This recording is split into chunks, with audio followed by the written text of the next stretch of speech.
Good evening and welcome to the regularly scheduled monthly meeting of the Board of Zoning Appeals. BZA members are volunteers and receive no compensation. We are appointed by the City Commission for staggered 3-year terms. Under state statutes, the BZA hears 3 types of appeals: dimensional or non-use variances, including sign variances.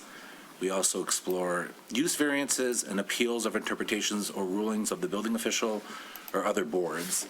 This evening we have 5 appeals and they are all dimensional.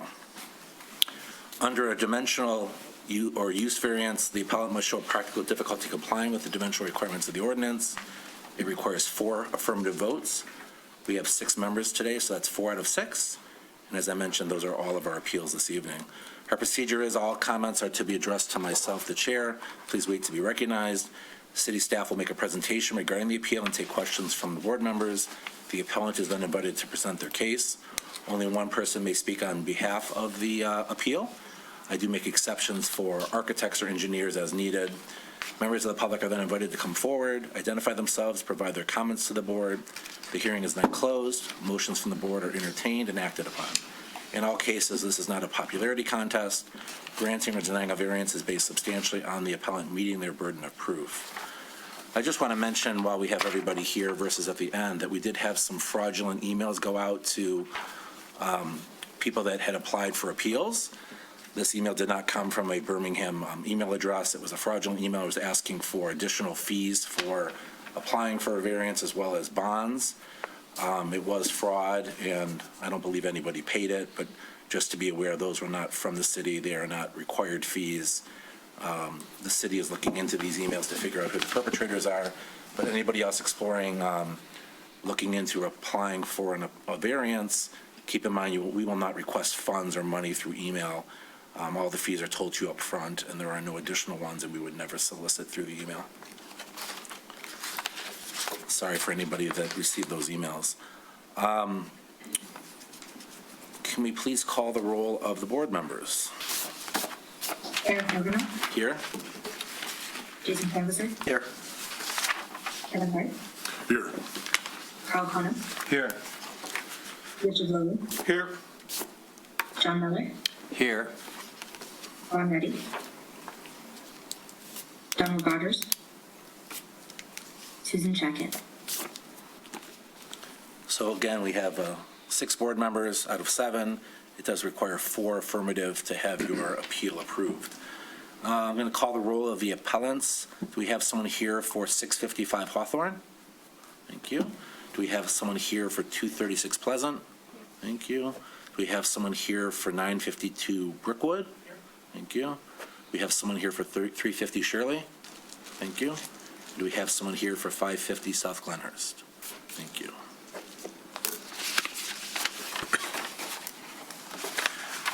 Besides the ones in front of us, do we have any additional correspondence for the board member?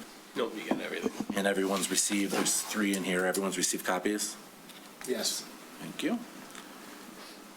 Gentlemen, before you are the minutes from our last regularly scheduled meetings. Do we have any corrections or a motion? Motion to approve. Thank you. Have a second? Is there a second? All in favor of approving the minutes as presented? Aye. Aye. All opposed? Hearing none, the minutes are approved. Our first appeal this evening is Appeal 2531 for Hawthorne. Andrew's presenting. I got that. Oh, I'm sorry, Mike's presenting. Mike Morad, Assistant Building Official for the city, here to present Appeal 25-31. The owner of the property, known as 655 Hawthorne, requests the following variance to construct an addition on the rear of the home. Chapter 126, Article 4, Section 4.74C of the zoning ordinance requires that a minimum distance between principal residential buildings on adjacent lots are to be 14.00 feet or 25% of the lot width, whichever is larger. The required is 41.74 feet. The proposed is 38.30 feet. Therefore, a variance of 3.44 feet is requested on the east side. The applicant is seeking a variance to construct a rear yard addition to an existing non-conforming home that was constructed in the 1940s. Variances were granted in both 1968 and 1987. See minutes that are attached. Okay, so if we look here, 25% of the required distance of the chord from the front yard setback is 166.96 feet. So 25% of that is 41.74 feet. Here's the addition they're trying to put on in the rear, which they are proposing to be at 38.3 feet. The home is already non-conforming up in here, but that has nothing to do with the variance today. This would be required to be 41.74 feet, but they're proposing 38.3 feet. So this area right here, this shaded blue area, this arc, is the only portion of the request that is in violation of the ordinance right there. Oops. The home next door has 100-foot frontage at the setback line. So their requirement would only be 25 feet. So this home could build their home 25 feet from this home, whereas the 655 Hawthorne requirement is the 41.74 feet. And what measurement on the lot is creating that 41 feet? I'll go back to that. That is this distance here. That is the width of the lot at the setback line. If there was a square lot, you would measure, or even a regular lot, you measure what the distance of the width of the lot is at the setback point. That's what the width of the lot is at the setback point, is 166.96 feet. And they are required to be 25% of that from the neighboring property.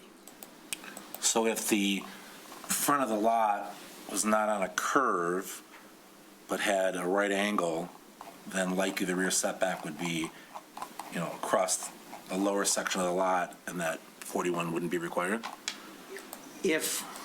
I'll go back to this lot here. This is like a conventional, like 100-foot wide lot. Right.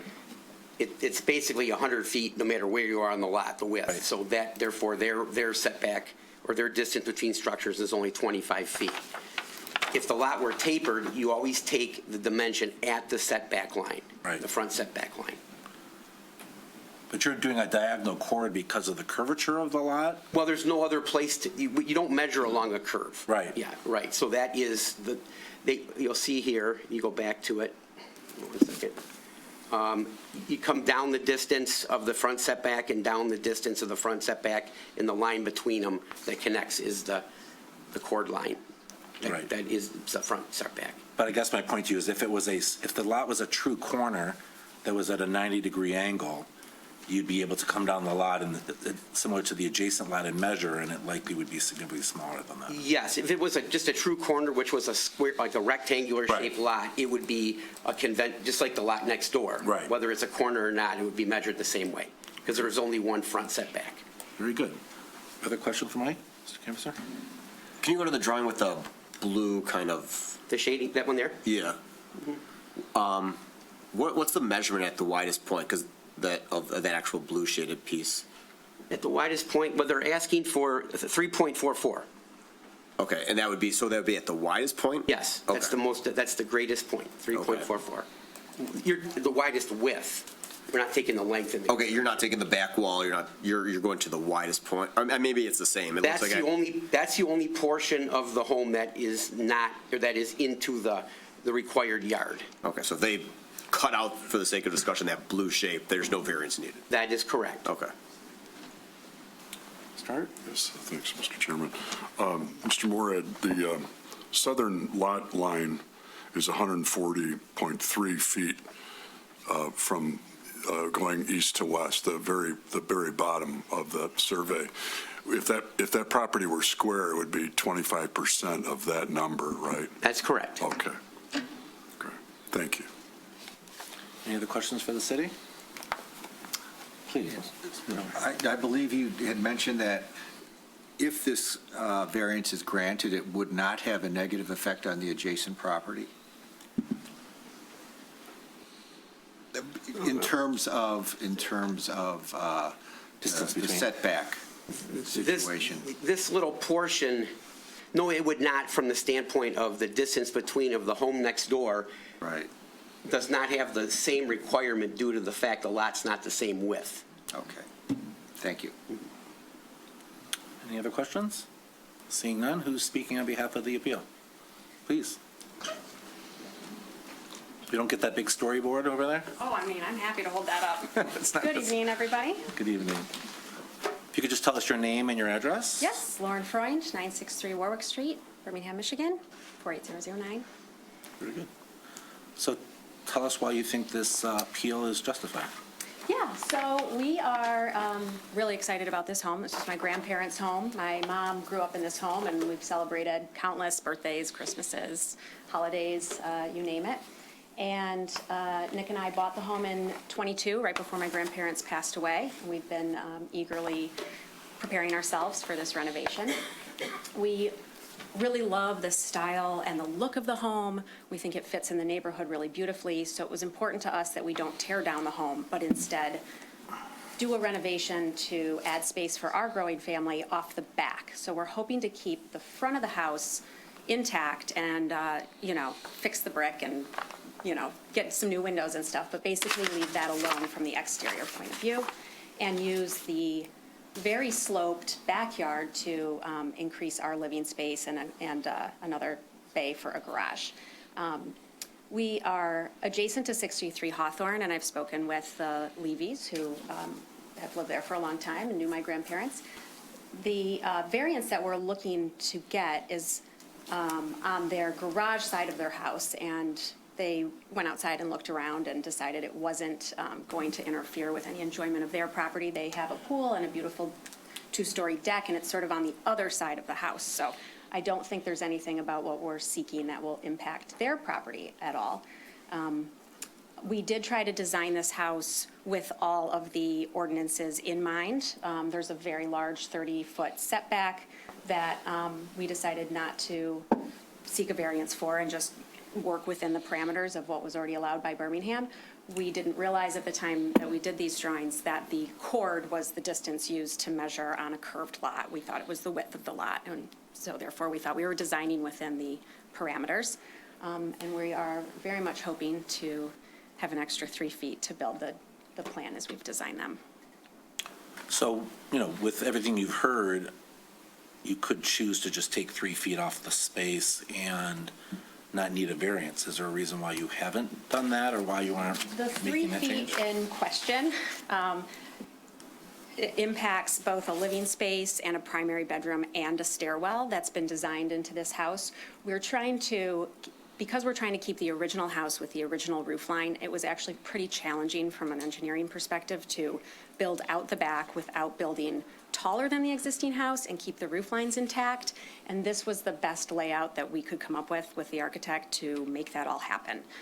It would need, I don't want to sound dramatic and say a full redesign, but it would need quite a bit of redesigning to take 3 feet out of both of those rooms. They're sort of like long, narrow rooms that we were trying to compact on the back of the house. Very good. Other questions for the appellant? Seeing none, thank you. Okay, thank you very much. Online or in the audience, anyone not specifically affiliated with this appeal that has comments about this appeal? See anything? I don't see anybody.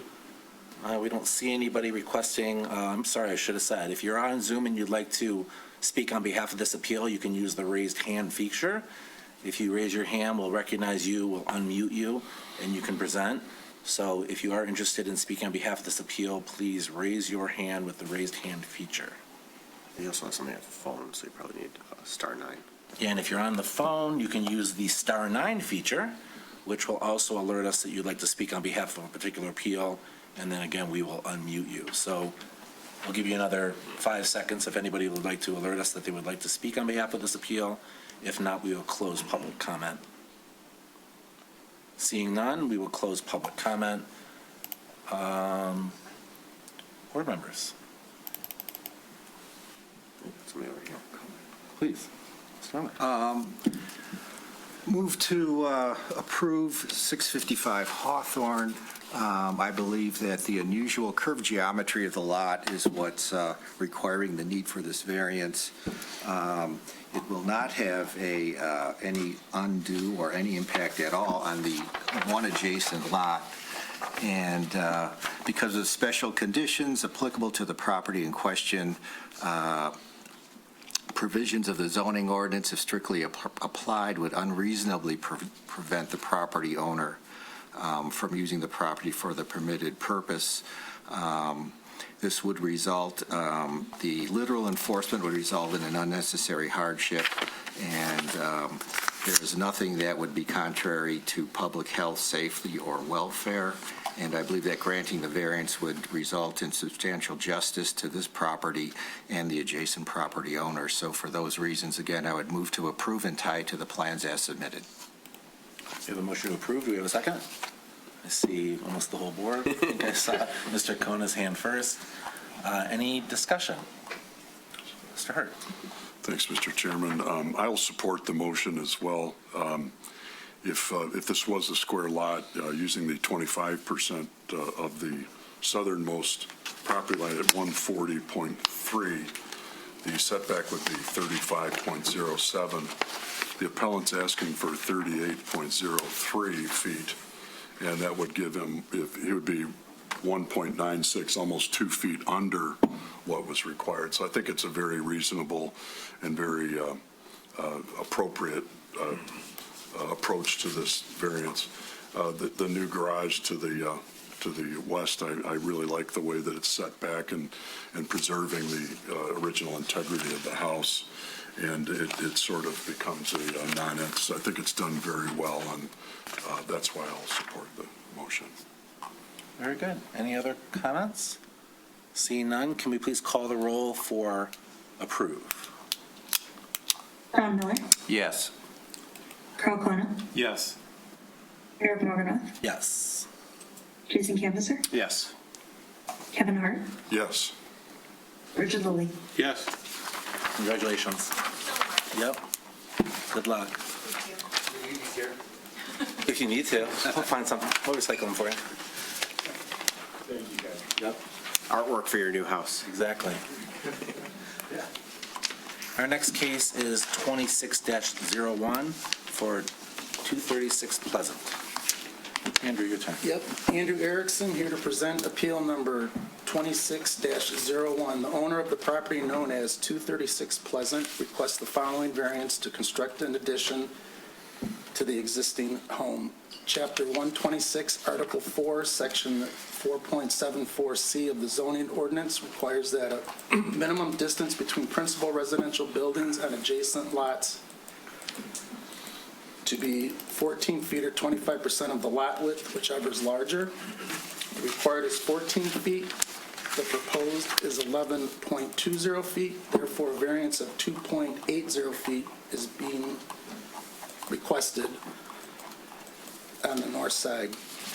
The applicant is requesting a variance to construct a rear yard addition on the non-existing home that was constructed in the 1940s.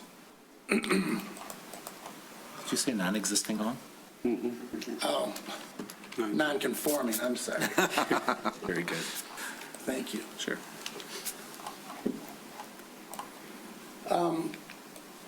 So you can see here, they're doing an addition on the back of the home.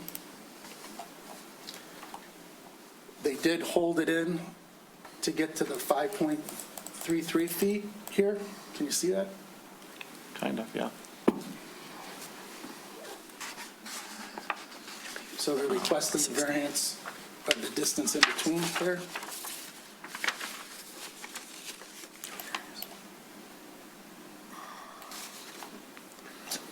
So can you explain the 14-foot arc?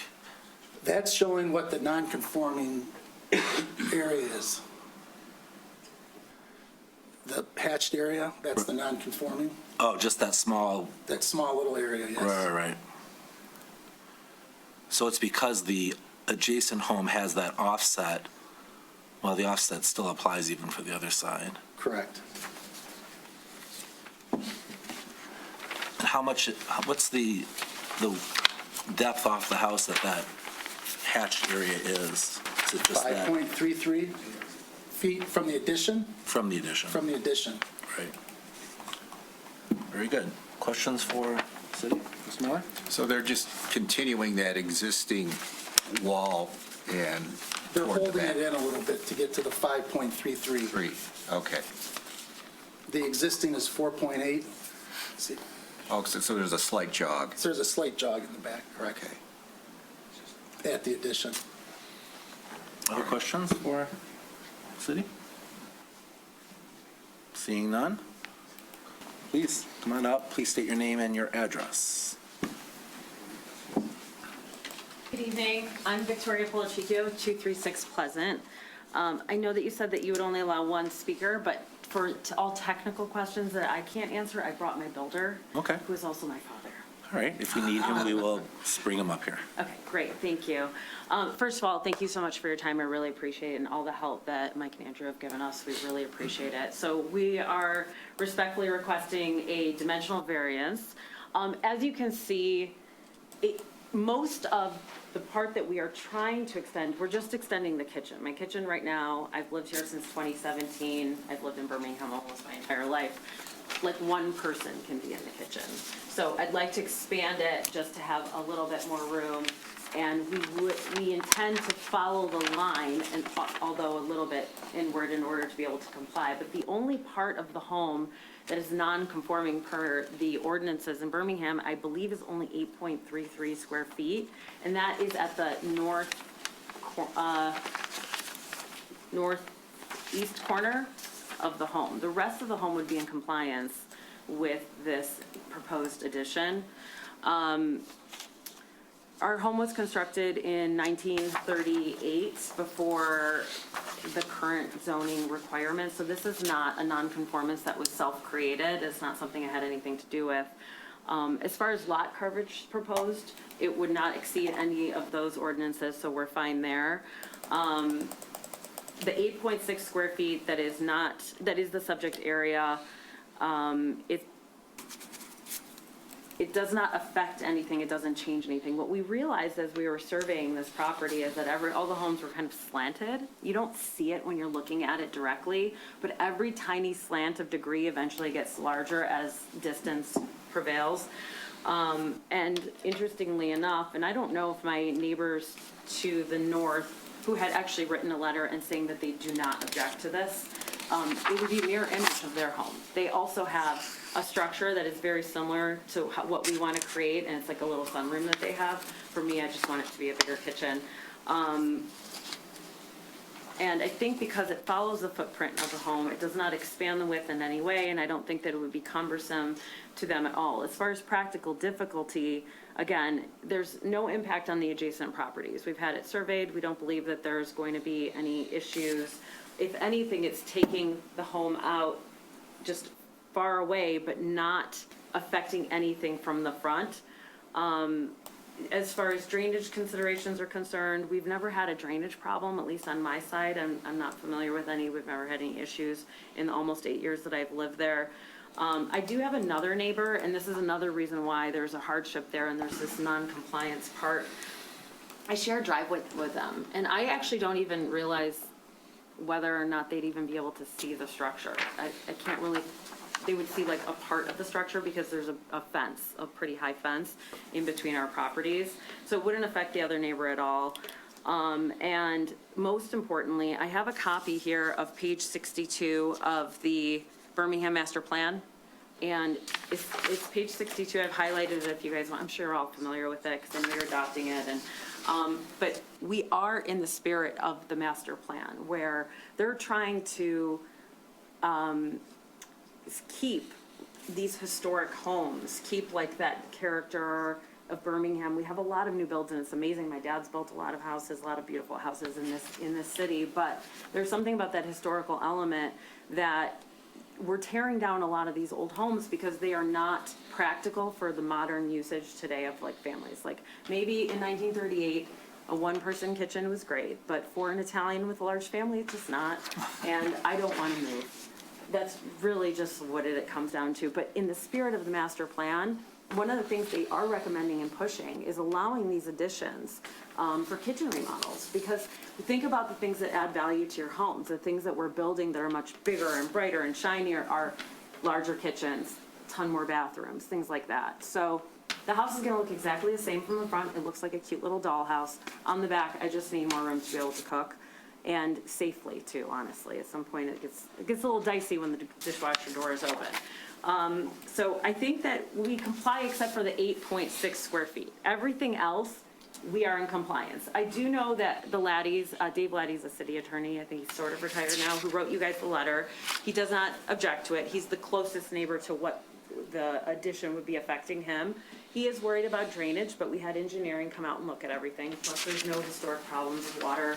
And he was worried about the generator. I don't think that Dave knows that 2 years ago when I installed my generator, these very gentlemen here in this room were the ones that helped us with the permitting. It's completely up to code, and we would absolutely abide by any ordinances and do anything that is necessary to comply with all. The code changed recently, but you're existing non-conforming because you put it in when it was allowed. the In way you 2 put years it in. ago? Yeah. Yeah, well, Happened like 6 months ago or something. okay, when it was and changed. so that is fine, we're absolutely, I'm not required to change it. okay. But as long as it was in conformance at the time that we applied and it was placed and it was approved by the city, we would stand by that. If there's any other issues, then I'll just talk to him, we'll figure it out.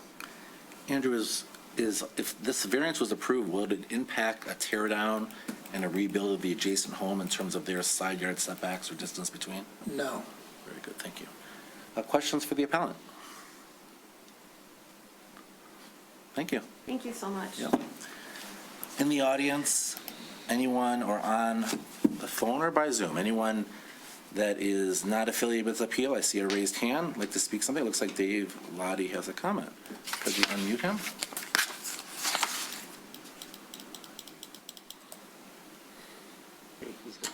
Good evening. Can you hear me? Hi, David. Yes, please state your name and your address and let us know your thoughts about this appeal. So my name is David Laddie. I am the adjacent property owner of 230 Pleasant Street, so I'm just to the north. And as Vicky stated, we don't have any objection to the expansion of the kitchen. Our comment, and I think I forwarded a letter for the board members to review. My comments focus on the current location of the accessory generator. And as you just noted, you went through an ordinance change for accessory generators, and of particular interest to me is the change that you made that has new installations needing to be installed in the rear open space. And as I noted in my correspondence, as the applicants extend their sidewall, they're also extending into the rear open space.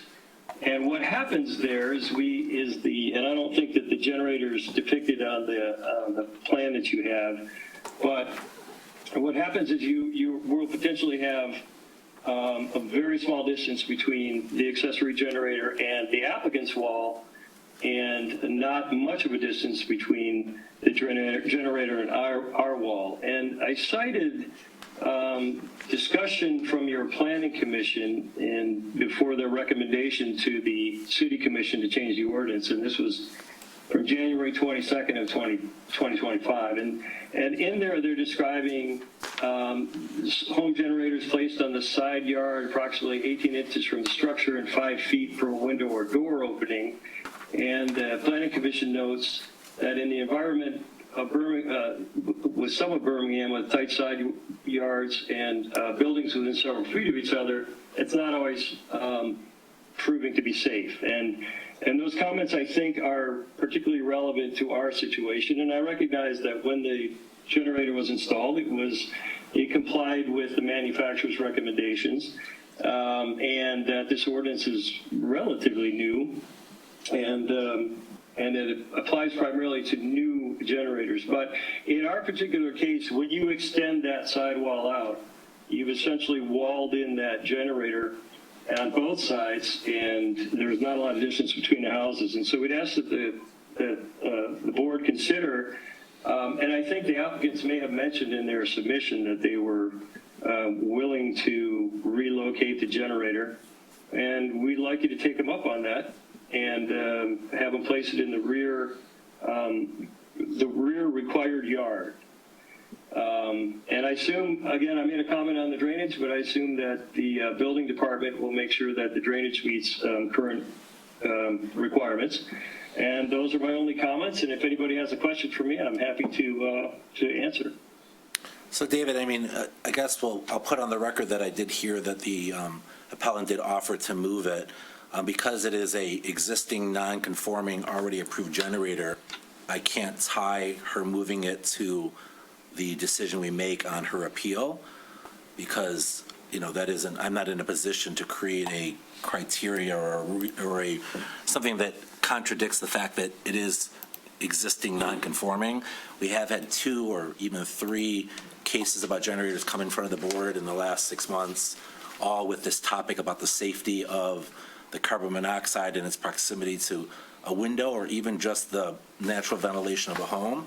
So if the homeowner feels uncomfortable with the reason why the fire marshal suggested these generators be put in the, further from the home and all the other new criteria, I'm sure that maybe she'll choose to look at that for her own safety, but it isn't something I can tie to whatever our approvals are, simply because it is a conforming, even if it's existing non-conforming, she does meet the ordinance because it was installed when the ordinance allowed for it to be there.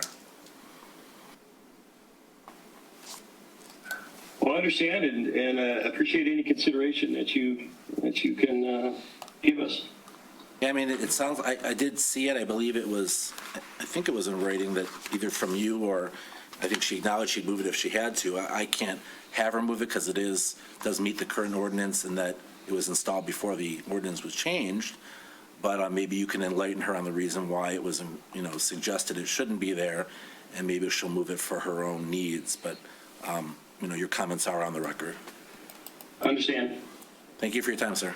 Thank you. Bye. Any other questions or comments from anyone in the audience? Seeing none, we'll close public comment. Board members.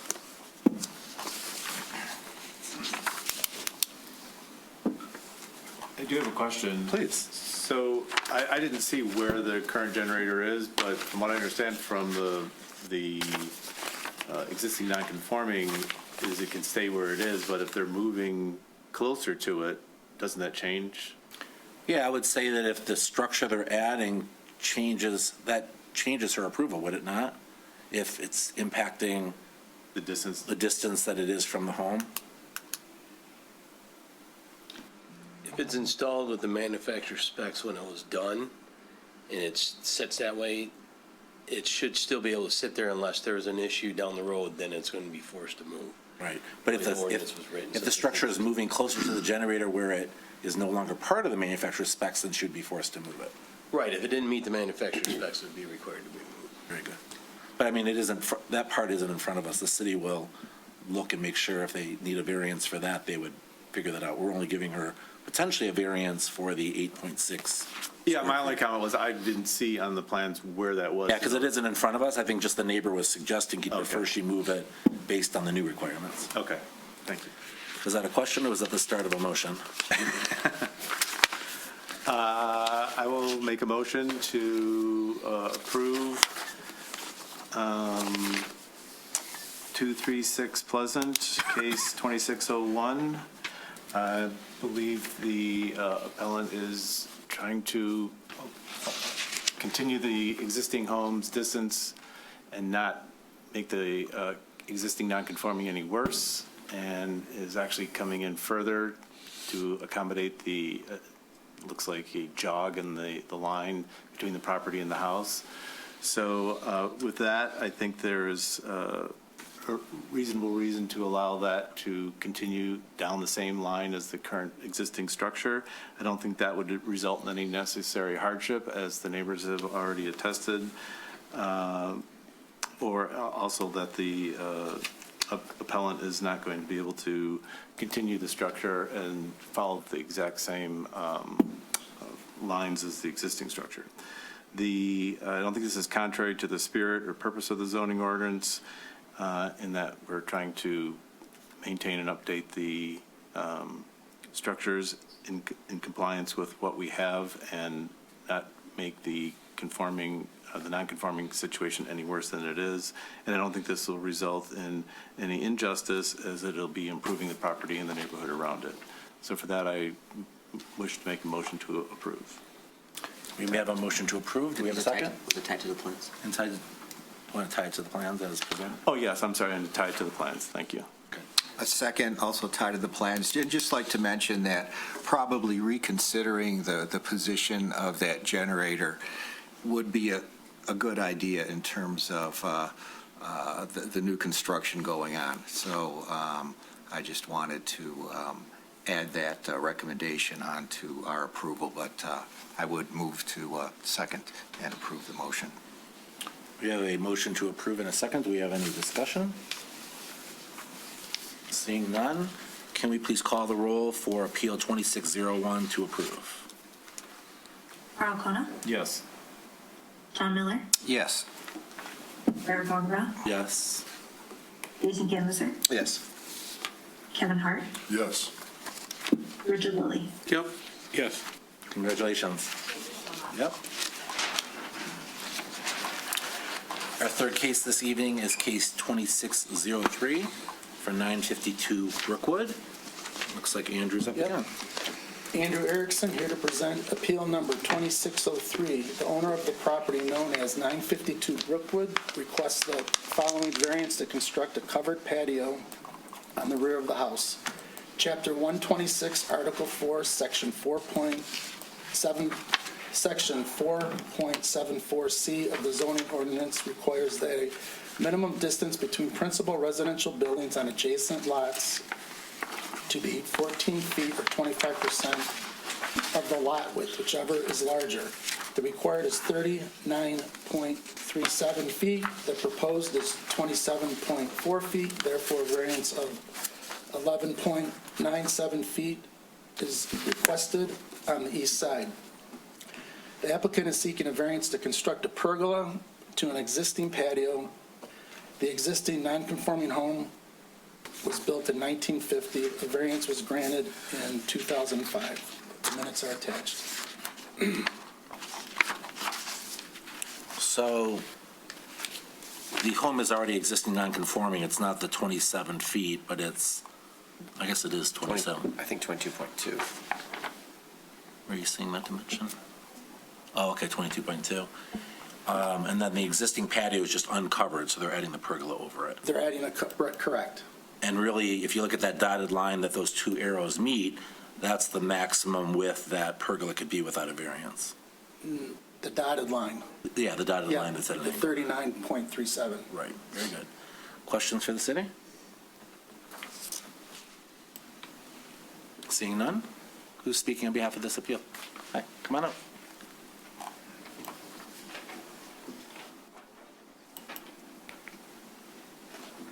Hi, everyone. Taylor Calero, 2943 Sleeth Road, Commerce Township. I'm the builder with Skyview Detroit, here on behalf of Leanne Bishop, the homeowner. Just a few highlights I want to point out with this. As it's been mentioned, the home is existing, non-conforming. If we look at the top right circled blue number that we were mentioning, so the current home is 22.2 feet from the neighbor's home. The proposed pergola is 27.4, so we are going to be farther away than the existing non-conforming already is. This is an open-air pergola, so it's not an addition. There's no walls. It's not going to be enclosed, so it is an open-air system. The reason we want it where it's located, there's an existing outdoor kitchen on this patio. It comes all the way, there's an outdoor kitchen, a grill, and a countertop that comes all the way to where our right edge of the pergola is. So it's not reasonable to move that at all.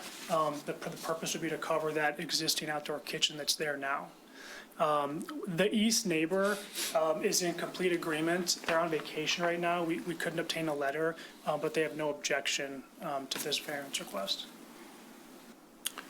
So when you state that the reason for going all the way to that 27 feet is because there is an outdoor kitchen and the goal is to keep that covered, is there any code about having heating elements and cooking under a roof in terms of the number of BTUs and all that stuff?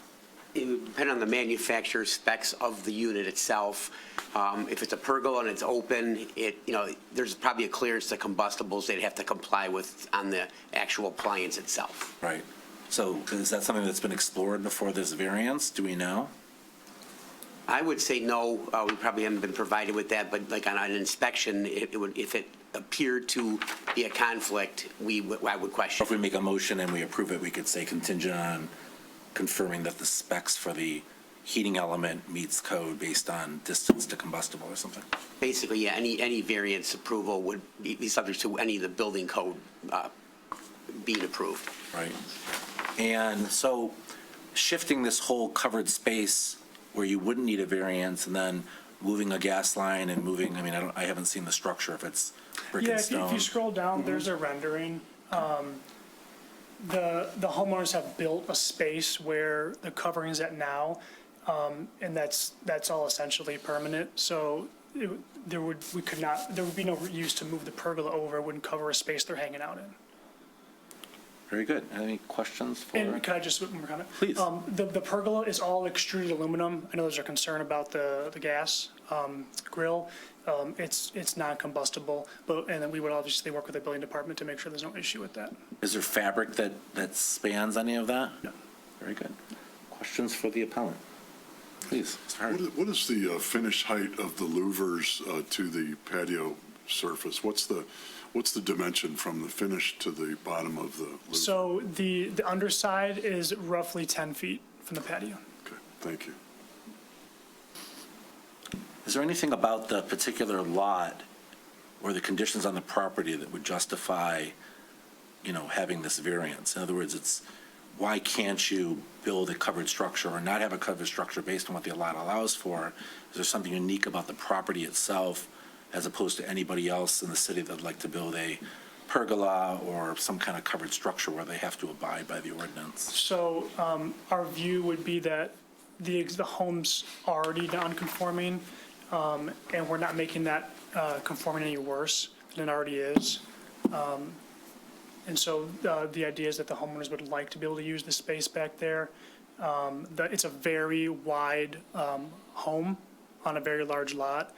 And I don't know if the neighboring home, what their, It's a 100-foot lot next door. so their distance requirement, is it much less than? It's less. Okay. And unfortunately, that adjacent home is at an angle, so it's giving you much more width than you have at the front of the house.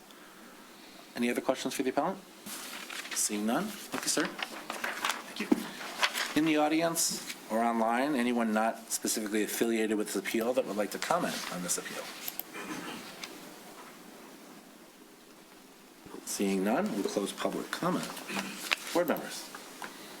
Mr. Miller, thank you, sir. Move to approve 952 Brookwood. I believe that the original position of the house built in the 50s, it's what's really requiring the need for this variance. It seems to be a pretty reasonable proposition here to locate the structure in that position. And I also note that the adjacent homes to this one all have their outdoor areas on the east side. So the location of this patio is in conjunction with the other homes, adjacent homes on the block, and I don't believe would cause any undue harm or concern by either of the neighbors. So for those reasons, I believe that because of the special conditions of this property, again, given that the home was built in the 50s on this lot, that the zoning ordinance, if strictly applied, would unreasonably prevent the property owner from using this property in a reasonable fashion. It would create an unnecessary hardship. I don't see anything contrary to the spirit or purpose of the ordinance, and I believe it would do substantial justice to this house and to the adjacent neighborhood. So for those reasons, I would move to approve and tie it to the plans as submitted. We have a motion to approve. Second. We have a second. Any discussion? Seeing none, we have a motion to approve 2603 for Brookwood. Can we please call the roll? John Miller, Yes. Jason Canvaser, Yes. Kevin Hart, Yes. Richard Lilly, Yes. Carl Connor, Yes. Eric Morgan. Yes. Congratulations, you have your variance. Our next case is 2604 for 350 Shirley, and Mike is presenting. And Mike Morad, Assistant Building Official again, to present Appeal 26-04. The owner of the property known as 350 Shirley requests the following variance to construct an addition to the second story of an existing home. Chapter 126, Article 4, Section 4.74C of the zoning ordinance requires that a minimum distance between principal residential buildings on adjacent lots to be 14.00 feet or 25% of the lot, whichever is larger. The required is 34.87 feet. The proposed is 26.38 feet. Therefore, a variance of 8.49 feet is requested on the north side. The applicant is seeking a variance to add a front-to-back gable design roof. The existing non-conforming home was constructed in 1971. So here's the home sitting on the lot here. They are doing some other work on the property, addition of a garage and the back here, but neither of these are impacted. They are in compliance with the ordinance. What they're doing is, on this side of the home, they want to change the roof design on the second story, and this portion of in the arc here is in non-compliance due to the distance between the structures. So the area here, where you see this arc, everything in that shaded area is non-compliance. So they want to reconstruct the roof there. They're not changing the outside walls of the house or making the home any bigger in that location, but they are making the roof structure larger. So if you look at some of the, the Mike, what picture page here, was that? right here, if you look at the front elevation, there's, presently there's a hip roof on the house, and they're making a gable on the side. So this portion here, and if you look at the side, that's what it's going to look like on the side, and that's the other view from the rear of what you'll see. So basically, the current distance is equal to the proposed distance. The only difference is they're rebuilding it, so they need a variance to keep what they already have. That's correct. Any questions for Mike? Seeing none? Please, come on up.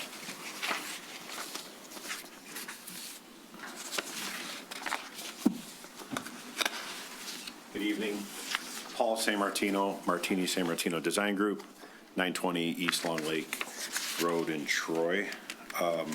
Yeah, so we're designing the house for the Shanes, and this portion of the home, as was kind of laid out, we're not changing anything on the footprint, the first floor, the second floor in that area.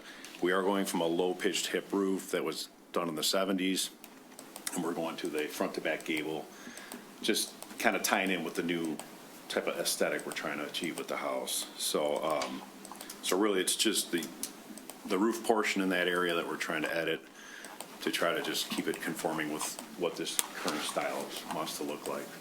So all the overhangs and everything won't be at a greater No, they're going to be width less, and- actually. They're gonna be less? Because the overhang is quite large. We're removing the whole hip roof. It's got like a 30-inch overhang. We're going to be bringing it in less, so. So technically, you're going to be lesser nonconformity with your version. Correct. It's just the fact that the house is there, I can't, and we're purposefully not changing that part of the house for this reason. The plans reflect that it's lesser? That's correct. Very good. Any questions for Mr. Martino? Seeing none. Thanks for the quick testimony. Yeah, you got it. In the audience or online, anybody who has any comment that isn't affiliated with this appeal that would like to comment on this appeal? I assume you're with that group as part of it? Yeah, you can't comment if you're part of the group. It isn't necessary, hopefully. Anybody in the audience that isn't affiliated with the appeal that would like to comment on this appeal? See anybody on Zoom? Seeing none, we'll close public comment. Board members, any? Mr. Canvaser, sir. In regard to Appeal 2604 for the property at 350 Shirley, I would move to approve the requested variance. This seems pretty straightforward. We have a pre-existing non-conforming use that is actually being lessened by this variance. As we heard from the city and the applicant, they are redesigning the roof, changing the configuration. They are not changing the dimensions. So I do believe there are special conditions applicable to the property in question. And the provision of the zoning ordinance, if strictly applied, would unreasonably prevent the property owner from using the property for a permitted purpose. That literal enforcement would result in unnecessary hardship, and therefore the granting of variance will not be contrary to the spirit and purpose of the zoning ordinance, nor contrary to the public health, safety, and welfare, and that the granting of the variance will result in substantial justice to the property owners, the owners of the property in the area, and the general public. So I will tie it to the plans and request and move to approve. Very good. We have a motion to approve. Do we have a second? Seeing one from Mr. Kona. Any comments about this motion? Seeing none, can we please call the roll to approve? Jason Caviezel, Yes. Carl Clement, Yes. John Miller, Yes. Aaron Borgerno, Yes. Kevin Hart, Yes. Richard Lilly. Yes. Congratulations. Thank you. Yep. Our last and final appeal is 2605 for 550 South Glenhurst. Who's up? Andrew Erickson, here to present appeal number 26-05. The owner of the property known as 550 South Glenhurst requests the following variance to construct an addition to the right side of the existing home. Chapter 126, Article 2, Section 2.06.2 of the zoning ordinance requires that a minimum total combined side yard setback be 14 feet or 25% of the lot width, whichever is larger. The required is 17.89 feet. The proposed is 14.51 feet. Therefore, a variance of 3.38 feet is being requested. The applicant is seeking a variance to construct an addition to the right side of the existing non-conforming home that was constructed in 1948. So basically, this whole, the gray area here, it's going to be in a garage, an addition on the side of the house. The area in yellow is showing the non-conforming portion. So this entire yellow area is adding additional nonconformity to the existing nonconformity, or is this like second? Well, Go ahead. the existing is non-conforming. They're tearing it down and they're actually lessening it. They're bringing it in to get the 5-yard, the side yard setback to. So it's not that they're adding this yellow to the side of the home? No. They're removing and then adding back on, and the final product is less of a nonconformity than its current position? Correct. Very good. That includes the foundation and everything? All right, questions for the city? Mr. Hart? Yes, Mr. Gibson, thank you. The property to the north, address is 540. Mr. Erickson, it's a trapezoidal shape. The frontage on Glenhurst is wider than the backyard frontage. If the property, and it is conforming, the property is parallel to the north property line. If that property were squared up, the house would likely be squared up along with that setback. I think it's at 5 feet to the north side. So this property by itself has its own constrictions, but the constricting geometry of the property to the north has an effect on this property. Well, it's just it's the total setbacks that we're worried about. We're not worried about the distance in between. That complies. Okay.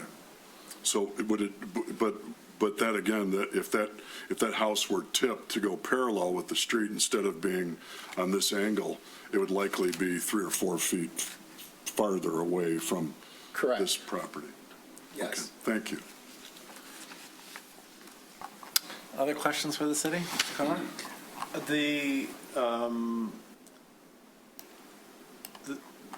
The new garage is going to be closer to the front of the house than the existing garage is.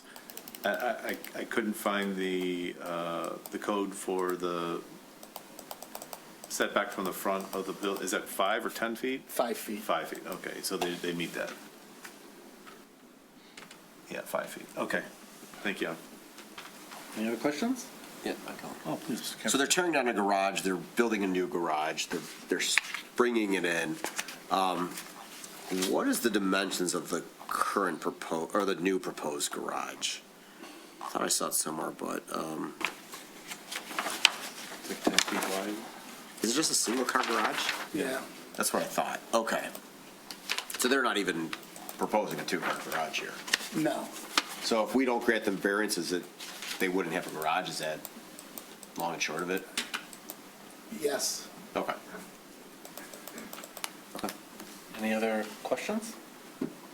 Just a comment, the single-car garage, if I could, Mr. Chairman, the single-car garage on this dimension is pretty austere. It's at 10 feet inside to inside by 22 feet long. So on any dimension for a typical garage would be 24 feet inside would be standard two-car, or no, one car would have it. So it's a very austere one cars.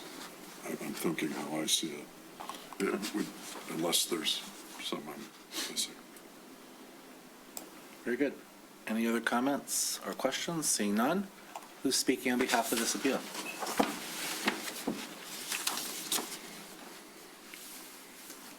Good evening, everyone. Thank you very much for your time. My name is Wyatt Gilbert, and I'm here on behalf of both Krieger-Klett Architects in Royal Oak and also Laura and Mark over there. So we're seeking just one variance for the total of the side yard setbacks. Say the address. I don't know Oh, if they- sorry, 550 South Glenhurst. Yeah. Is No, it I don't mean of the property of your business. 400 East Lincoln Road. Okay, maybe you didn't say it. Yeah. Thanks. Sorry about that. That's all right. And so we're just requesting one variance for the total side yard setback, which is under an existing non-conforming condition, and you'll find that we're actually making it better. So on this first slide, this is kind of just a quick high-level overview of the zoning analysis.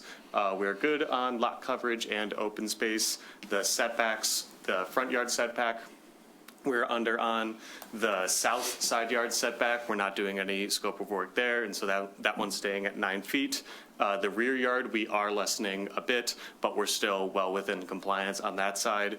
And the main area of focus is going to be on that north side yard setback.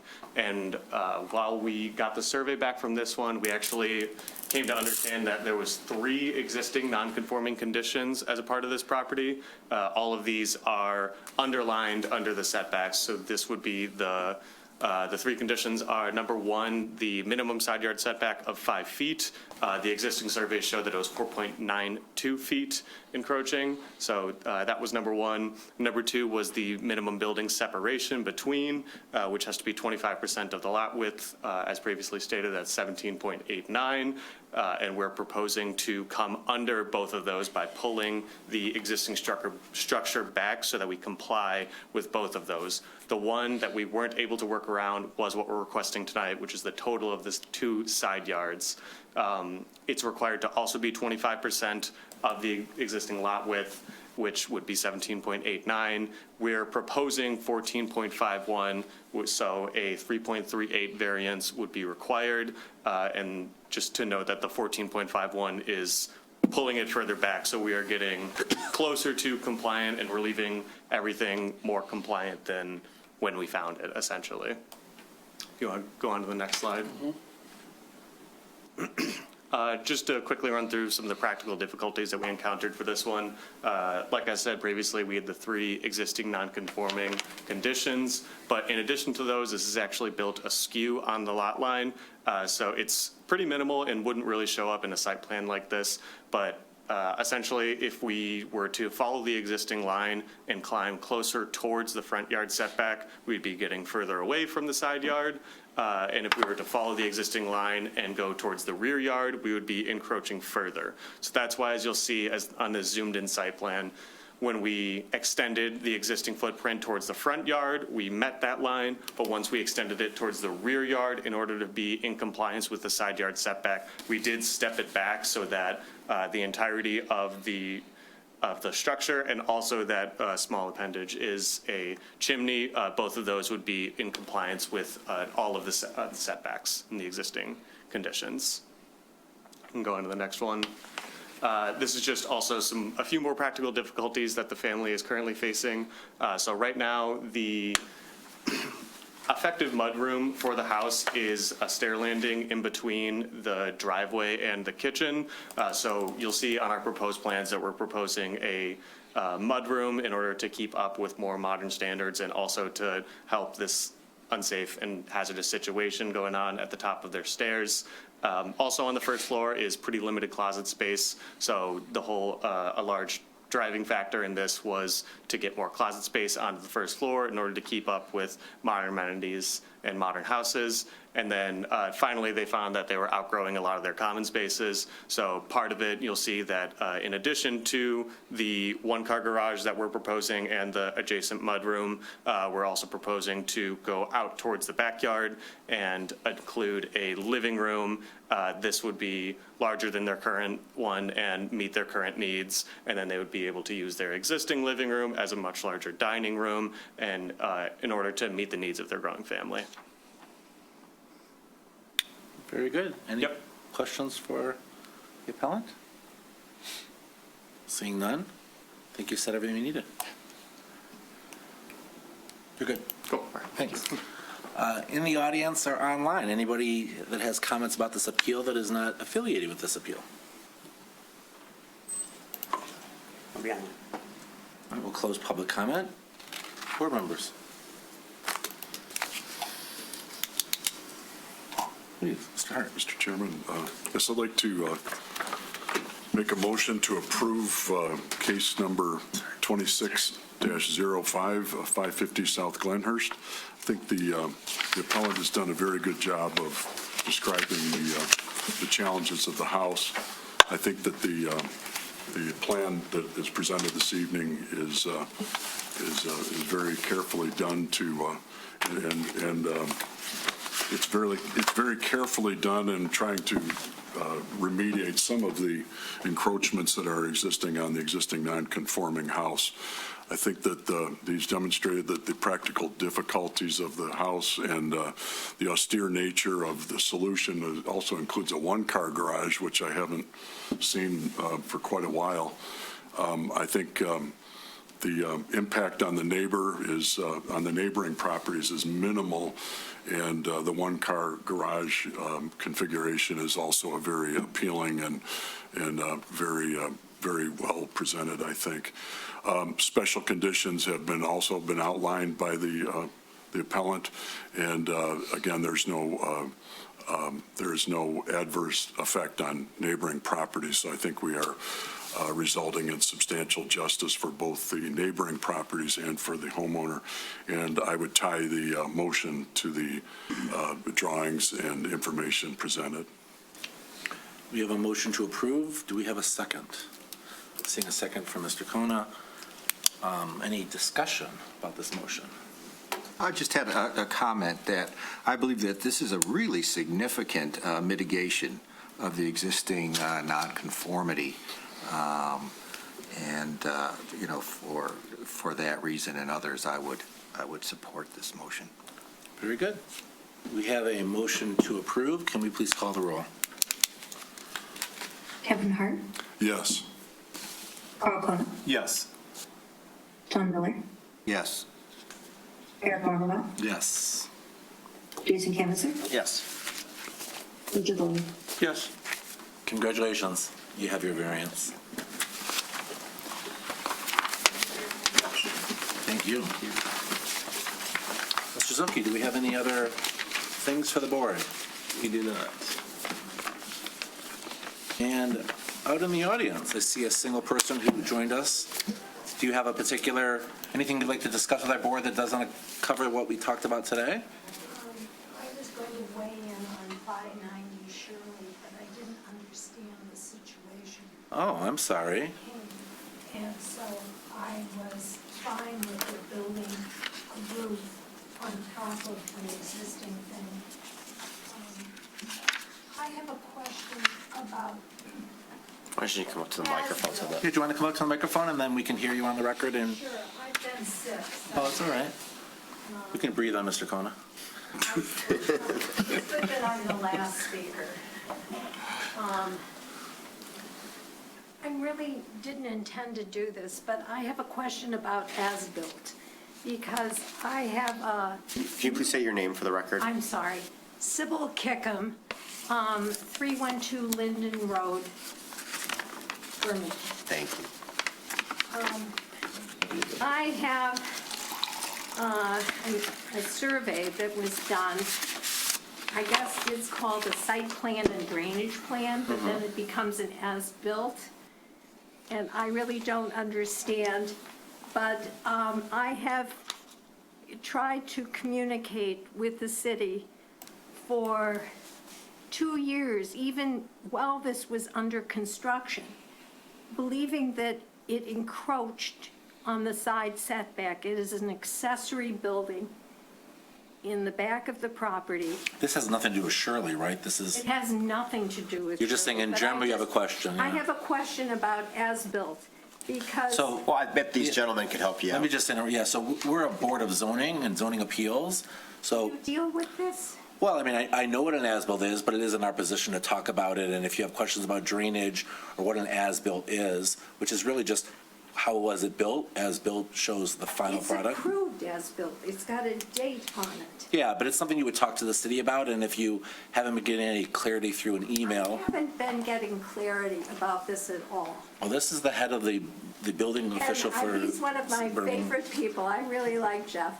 But we wanted to go first to unconforming use. Is that what it was? Non-conforming. It's a new Non-conforming. garage.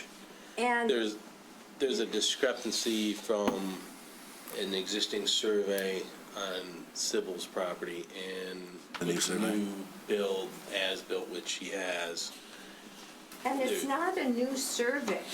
It's not a survey done subsequent to the construction. An as-built Just- typically is done subsequent to the Well, construction. it's titled even, they didn't even change the title of it. It says site plan and drainage plan. Right, but you understand But that then it has the signatures on it of. you're just you're in front of the wrong board. It isn't. Am I, any- what board do I go to? You wouldn't, because it's not a board issue. You're complaining about maybe proximity or something that's built next to you, and you think that there's misinformation, and you either go to the city first, or if you have a complaint with your neighbor about something positioned, you have to reach out to an attorney, have a survey done, and then compare it. It's a civil matter, and I see how carefully you review everything, and I was very impressed. But I just wonder how these other things happen and go unnoticed by this board.